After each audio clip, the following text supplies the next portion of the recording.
Assalamualaikum warahmatullahi wabarakatuh. Salam sejahtera bagi kita semua.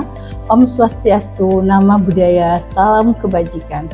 Perkenalkan, saya Widya Astuti, SPD MPD, merupakan dosen tetap pada program studi S1 Pendidikan Ekonomi, Fakultas Keguruan dan Ilmu Pendidikan Universitas Eka Sakti Padang.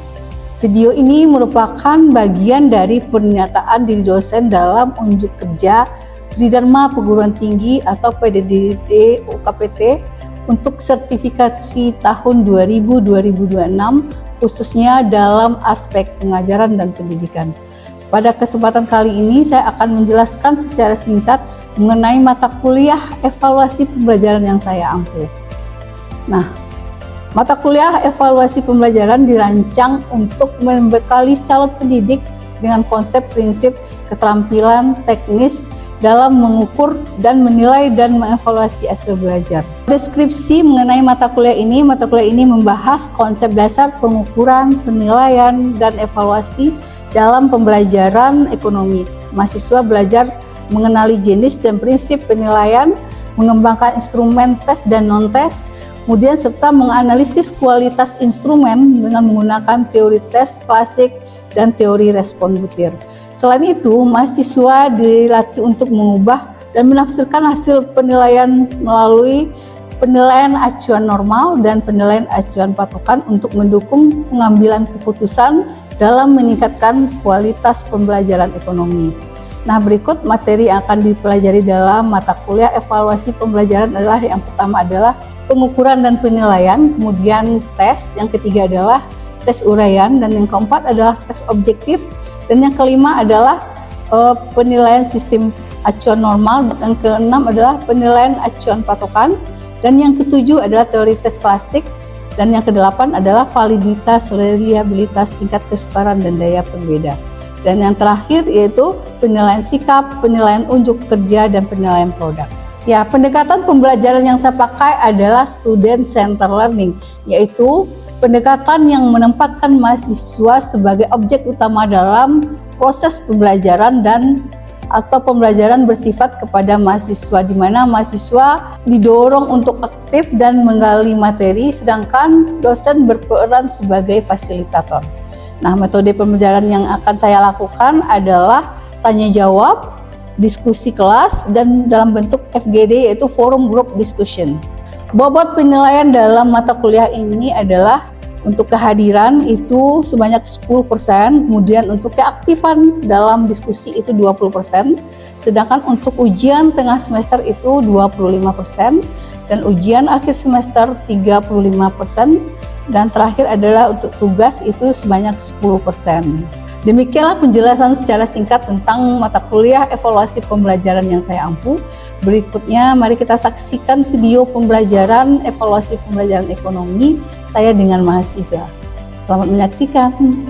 Oke, kita mulai pelajaran kita pada hari ini. Assalamualaikum warahmatullahi wabarakatuh. Waalaikumsalam warahmatullahi wabarakatuh. Ya, selamat siang. Apa kabarnya semuanya?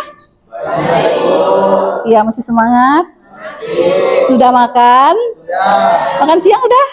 Belum. Ya, habis ini kita makan ya. Oke. Pada siang hari ini kita akan melakukan pembelajaran dengan mata kuliah adalah evaluasi pembelajaran ekonomi, yaitu kita berada pada pertemuan yang ke-8 ya. Seharusnya kita ujian tengah semester pada pertemuan ke-8, mengingat materi kita belum nyampe, jadi untuk ujian tengah semesternya kita undur pada pertemuan yang ke-9 gitu ya. Nah, sebelum kita memulai perkuliahan, sebaiknya kita berdoa menurut agama dan kepercayaan kita masing-masing. Ya, silakan berdoa, dimulai.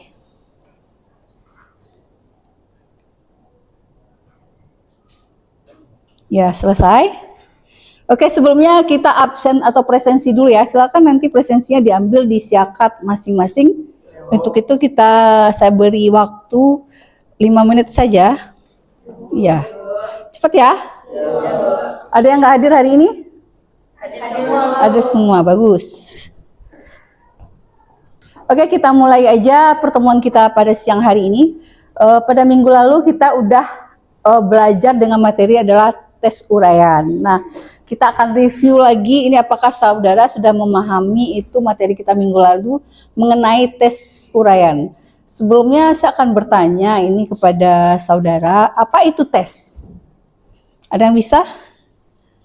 Ajukan tangan, apa itu arti tes?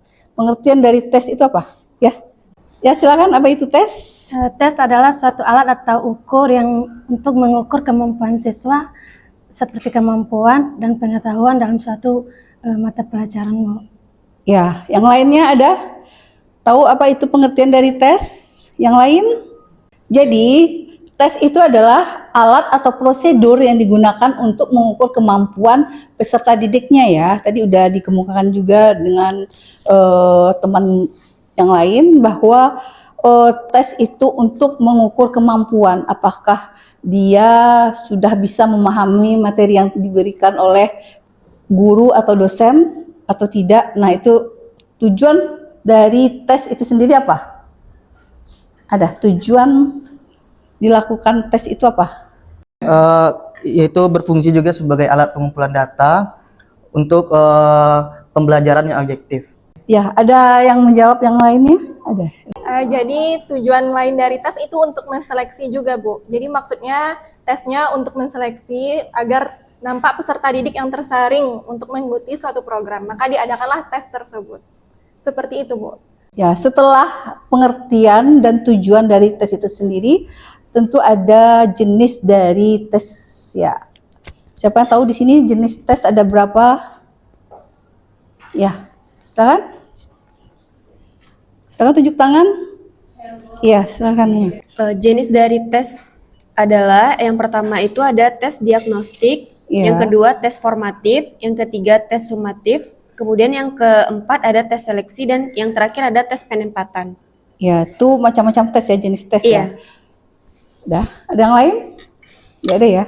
Ya, berikutnya ada pembagian tes. Yang pertama adalah tes uraian, yang kedua adalah tes objektif. Tentu saudara pernah mengikuti tes ya kedua-duanya enggak? Tes objektif dan tes uraian pernah? Pernah. Mana yang lebih susah menjawabnya? Uraian. Kalau tes objektif? Sedikit mudah. Ada pilihannya. Kalau kita tidak tahu sama sekali isinya harus diapain itu biasanya? Iya, didadokan kancing ya, kancing baju ya, A, B, C, D gitu ya. Oke. Tes uraian, apa itu tes uraian? Karena minggu lalu kita udah mempelajari tes uraian. Apa itu tes uraian? Siapa yang bisa? Oke, silakan. Baik, tes uraian itu adalah suatu tes yang mengharuskan peserta didik menjawab dengan kalimat atau penjelasan sendiri. Ya, ada lagi? Ya. Jadi tes uraian itu adalah tes yang mengharuskan peserta didik untuk mengeluarkan pendapat ya, atau sesuai dengan kemampuannya sendiri ya, pendapat, menganalisa ya sesuai dengan kemampuannya sendiri, itu tes uraian. Nah, untuk minggu ini kita akan mempelajari tentang tes objektif. Kalian tentu sudah membaca juga apa itu tes objektif. Nah, sebelum kita masuk ke materi, ada beberapa pencapaian pembelajaran yang harus saudara ketahui. Nah, setelah saudara mempelajari tentang tes objektif ini, saudara dapat menjelaskan pengertian dan karakteristik dari tes objektif itu tersendiri ya. Kemudian saudara bisa mengidentifikasi berbagai jenis tes objektif beserta contohnya. Dan yang ketiga yaitu saudara bisa membandingkan kelebihan dan kekurangan tes objektif secara kritis. Dan yang keempat adalah saudara bisa menyusun soal sesuai kaidah dan menganalisis kualitas butir soal. Dan terakhir itu ya, saudara bisa membuat soal dalam bentuk tes objektif. Itu capaian pembelajaran. Kemudian kemarin sudah saya suruh baca juga itu pengertian dari tes objektif itu sendiri apa? Apa tes objektif? Tes yang berisikan pilihan ganda. Ya, itu salah satunya karakteristiknya. Pengertiannya apa? Evaluasi yang memiliki jawaban pasti. Iya. Apa? Ya, jadi tes objektif itu adalah alat evaluasi yang tujuannya adalah untuk mengukur kemampuan siswa juga ya, yang memiliki jawaban pasti. Jadi jawabannya ini pasti loh, A, B, C, D, E itu udah ada satu jawaban yang dianggap benar gitu ya, jawaban pasti. Sehingga penskorannya dilakukan secara objektif tanpa dipengaruhi subjektif. Ini maksudnya apa? Objektif tuh bebas dari pengaruh yang lain, Bu. Iya, Dari faktor-faktor yang lain juga. faktor-faktor yang lain ya, seperti apa? Contohnya kalau dalam pendidikan tuh kayak kalau kita menilai skor tuh nggak milih-milih, oh dia nih biasanya pintar, Iya. atau enggak, oh dia nih biasanya nggak ada jawab tapi kok dia jawabannya betul. Iya, berbeda dengan tes uraiannya seperti Iya. itu ya. Jadi mungkin karena kedekatan, ada hubungan Iya. ya. Terus ada karena pendapat, atau bisa juga karena tulisannya bagus. Kalau tes uraian kan gitu, Iya. udah bagus nih tulisannya, jadi dikasih aja lah nilai bagus ya. Berbeda dengan tes objektif. Jadi tes objektif ini udah pasti dia jawabannya A. Jadi siapapun guru atau dosen yang melakukan tes ini dengan guru yang berbeda, jawabannya tetap pasti. Kalau jawabannya A, pasti tetap A gitu ya. Iya. Itu dia. Jadi tidak dipengaruhi oleh subjektif ya. Terus ada karakteristik utama dari tes objektif. Yang pertama, itu tadi udah ya, jawabannya sudah ditentukan. Jadi sebelum saudara memberikan tes ini kepada peserta didik, saudara nanti akan jadi calon guru ya. Benar. Jadi sudah ada jawaban yang pasti. Ya, sudah ada jawaban pasti dan sudah dilakukan gitu ya. Kemudian ada karakteristik utama lainnya adalah penskoran objektif tadi udah diterangkan oleh temannya ya. Kemudian reliabilitas tinggi. Apa itu maksudnya? Reliabilitasnya tinggi. Itu masuk dari karakteristik utama dari tes objektif. Ada? Iya. Maksud dari reliabilitas tinggi itu mencakup banyak materi, Bu. Dan dia bisa menggambarkan kemampuan siswa dari materi tersebut. Iya, terus? Ya. Jadi cakupan bab materinya itu lebih banyak dari tes lebih objektif luas ini. ya, Iya, lebih luas ya. Misalkan kita mempelajari tentang permintaan dan penawaran ya. Jadi seluruh materi tentang permintaan dan penawaran ini tercakup di dalam tes objektif itu ya, berbeda dengan tes uraian. Ya, tes uraian hanya tertentu atau materi tertentu saja gitu ya. Itu dia reliabilitas tinggi. Nah, untuk kriteria terakhir itu adalah efisien untuk peserta banyak gitu ya. Contohnya apa? Bisa dipergunakan untuk tes skala besar. Contohnya apa? Masuk perguruan tinggi negeri misalnya kan. Itu tesnya berupa ada tes objektif kan? Iya, jadi makanya efisien untuk peserta banyak. Terus tes apa lagi? CPNS misalnya ya. Ya, sangat efektif sekali digunakan tes objektif ini. Itu. Kemudian yang berikutnya, nah ini ada tujuan dari tes objektif. Tujuannya adalah untuk mengukur pencapaian kompetensi peserta didik secara akurat dan terukur ya. Jadi apakah kompetensi ini tercapai atau tidak? Ini dari tujuan tes objektif. Kemudian berikutnya adalah memberikan umpan balik. Ya, memberikan umpan balik bagi guru dan siswa untuk perbaikan pembelajaran. Setelah kita melakukan tes, terus kita analisis hasilnya, dari hasil itu kita bisa mengetahui apakah tes butir itu perlu diperbaiki atau pembelajaran ini perlu diperbaiki enggak, dari segi mananya, apakah metode pembelajarannya atau cara belajarnya, itu ya, memberikan umpan balik. Kemudian berikutnya mengukur penguasaan materi. Ya, sejauh mana peserta didik menguasai materi tadi. Ya, setelah materi diberikan terus diadakan tanya jawab atau kuis ya. Itu. Kemudian yang terakhir adalah dasar pengambilan keputusan.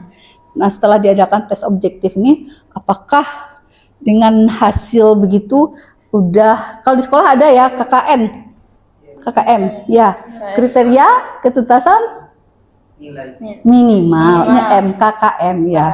Dengan ada KKM, misalkan KKM untuk mata pelajaran ekonomi itu ada 80, misalkan di bawah 80 berarti dia perlu remedial, makanya itu dasar pengambilan keputusan gitu ya. Berikutnya, nah ada jenis-jenis tes objektif. Yang pertama adalah apa? Pilihan ganda atau multiple choice ya. Peserta memilih satu jawaban ya, yang mana dianggap benar dari beberapa jawaban yang pilihan tadi ya. Kemudian yang kedua adalah benar salah, atau bahasa Inggrisnya apa benar salah? False true ya. Peserta menentukan apakah suatu pernyataan bernilai benar atau salah. Pernah mengikuti tes ini? Pernah. Di mana? Di jenjang pendidikan mana? SMA. Oke. Dia jadi ada pernyataan, terus di sampingnya ada benar apa salahnya ya, dalam kurung benar apa salah gitu ya. Kemudian jenis berikutnya adalah menjodohkan. Nggak orang aja yang dijodohkan ya. Iya, matching test ya. Peserta memasangkan item di kolom kiri dengan jawaban yang tepat di kolom kanan. Jadi ada kolom kiri pernyataan, nanti ada jawabannya di kolom kanan, nanti dikasih panah kalau nggak salah ya. Itu dia menjodohkan. Yang berikutnya ada isian singkat. Ya, biasa isian singkat ini untuk apa? Tingkat pendidikan apa? Kalimat. Kalimat ya, titik-titik gitu ya. Ini berada di jenjang biasanya SD ya. Iya. Peserta yaitu melengkapi kalimat rumpang dengan jawaban singkat dan tepat. Iya. Ini ada beberapa contoh. Nah, itu. Untuk pilihan ganda, jika harga barang naik, maka jumlah barang yang diminta akan A naik, B tetap, C turun, D tidak berubah. Jadi ada pilihannya ada 4. Dari yang 4 itu mana yang dianggap benar? Gitu ya. Jadi yang benarnya apa? Turun ya. Terus untuk contoh soal jenis tes objektif benar salah, yaitu inflasi adalah kenaikan harga secara terus-menerus. Itu benar apa salah itu pernyataannya? Benar. Jadi itu ya. Kemudian menjodohkan, ada inflasi adalah kenaikan harga, deflasi adalah penurunan harga. Itu panahnya ke atas atau setara? Setara ya. Kemudian isian singkat, Bank Sentral Indonesia adalah titik. Bank Indonesia. Ya, sekarang kita masuk pada kelebihan dan kekurangan dari tes objektif. Kelebihannya apa? Ya, penskorannya atau penilaiannya lebih cepat atau efisien ya. Karena sekarang kalau dulu semasa Ibu itu ada, kalau tes objektif itu kan ada soal atau jawabannya ada 100 jawabannya, itu biasanya pemeriksaannya melalui lubang-lubang gitu nggak? Iya, Bu. Ya. Dipaku. Ya, dipaku atau dipakai rokok atau apalah ya. Nah, itu secara manual. Tapi sekarang udah modern, mungkin ada pakai komputer ya, chatnya ya. Kemudian berikutnya kelebihannya adalah iya, jadi hasil objektif dan tidak dipengaruhi oleh penilaian yang lain maksudnya ya. Kemudian reliabilitas tinggi, tadi udah dijelaskan juga, reliabilitas tinggi. Kemudian berikutnya cakupan materi luas, tadi udah disebutkan juga ya. Kemudian Mudah dianalisis secara statistik. ya, jadi mudah dianalisis atau diubah atau diolah secara statistik ya. Berikutnya ya, cocok untuk pengolahan data komputer. Kekurangannya apa? Pernah buat soal ini nggak? Soal objektif nggak? Nah, Bu. Pernah. Nah. Kapan? SD, Pak. Buat soal, bukan menjawab, membuat soal. Pernah, Bu. Mana yang mudah tes objektif membuatnya daripada tes uraian? Buatnya lebih muat tes objektif, tinggal buat aja. Membuatnya lebih susah ini tes objektif, karena kita harus memikirkan 4 alternatif ya, jawaban alternatif lain yang mendekati. Iya, agak susah mikir, pasti susah mikir. Kalau menjawab pertanyaan. Pernah? Oh iya. Terus sulit membuat distraktor yang berkualitas. Apa itu distraktor? Jawaban pengecoh. Ya, ada jawaban yang benar, terus yang lainnya adalah pengecoh. Itu agak sulit ya, karena kita harus membuat yang agak-agak mirip, yang agak sama gitu dengan jawabannya sebenarnya. Iya. Apanya? Pilihan ganda ya, pilihan. Ada 4 jawaban. Dia dari antara 4 itu tidak ada yang salah, Bu, tapi ada yang paling benar. Iya, itu pengecohnya yang membuat itu yang susah. Iya. Yang pengecohnya itu yang mendekati. Pilihan ganda tadi, multiple choice. Pilihan ganda, iya. Kemudian ada peluang peserta menebak jawaban yang tadi ya. Bisa nggak dapat nih, pusing nih, apa sih jawabannya? Ditebak-tebak aja menurut kancing baju A, B, C, D gitu kan. Ya, terus berikutnya kurang mengukur kemampuan mengungkapkan pendapat ya. Karena kita memilih di sini, bukan mengungkapkan pendapat ya. Nah, berikutnya tidak mengukur proses berpikir tingkat tinggi secara mendalam. Jadi tidak butuh pikiran yang sangat tinggi ya. Itu kelebihan dan kekurangan dari tes objektif. Nah, berikutnya ada prinsip dan tahapan penyusunan soal. Prinsipnya itu yang pertama sesuai indikator pembelajaran. Jadi dalam pembuatan RPP, udah pernah membuat RPP? Rancangan pelaksanaan pembelajaran itu ada indikator pembelajaran, tujuan pembelajaran ya, terus materinya. Di sini prinsipnya adalah sesuai dengan indikator pembelajaran. Jadi kita membuat soal itu harus sesuai dengan indikator pembelajaran. Kemudian hanya satu jawaban yang benar tadi udah ya. Tes objektif hanya satu jawaban yang benar. Jawab. Ya, kemudian apa lagi? Apa? Iya, bahasa harus jelas dan komunikatif sehingga peserta didik mengerti. Ya, kemudian tadi ya distraktor harus logis dan tidak memberi petunjuk itu. Distraktor itu adalah pengecoh dari jawaban. Nah, tahapan dalam penyusunan tes objektif yang pertama menentukan tujuan tes. Nah, tujuan tes harus tepat ya, jelas. Itu terdapat dalam tujuan pembelajaran, capaian pembelajaran ya. Kemudian yang kedua, Menyusun kisi-kisi. nah, menyusun kisi-kisi harus berdasarkan indikator. Iya, indikator pembelajaran. Berikutnya, Menulis soal. ya, menentukan tujuan tes sudah ya, menyusun kisi-kisi, menulis soal. Yang berikutnya adalah menelaah soal. Setelah soal dibuat, kemudian kita telaah benar nggak ini, sesuai nggak dengan indikator.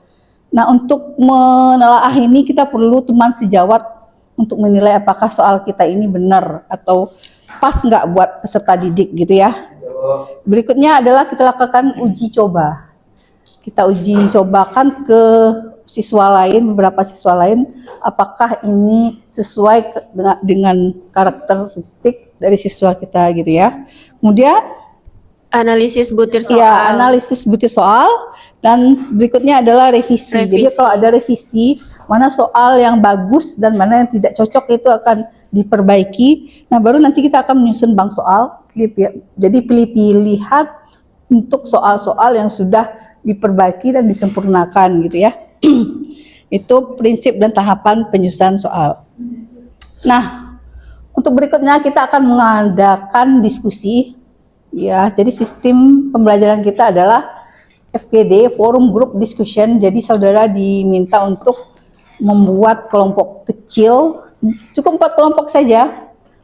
Satu kelompok itu ada 4 orang, silakan buat, nanti akan kita diskusikan. Yang pertama, silakan kelompok pertama. Kita susun dulu, mungkin menurut. Ya, Bu. Ya, silakan.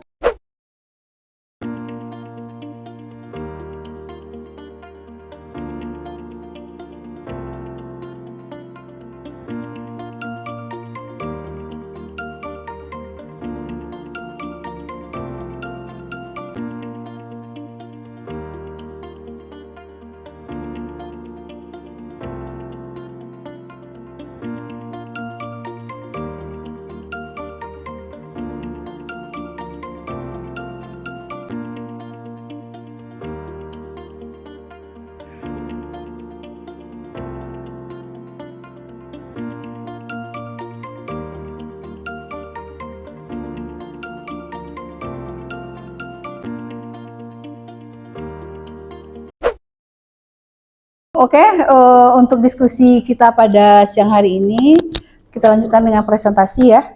Silakan untuk kelompok 1 mempresentasikan hasil diskusinya.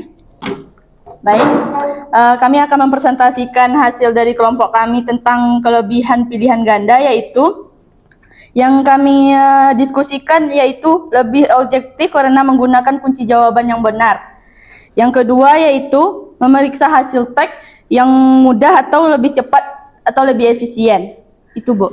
Ya, itu kelebihan dari tes objektif pilihan ganda atau multiple choice ya. Sekarang kita lihat bagaimana kekurangan atau kelemahan dari tes objektif pilihan ganda. Ya, silakan kelompok berikutnya.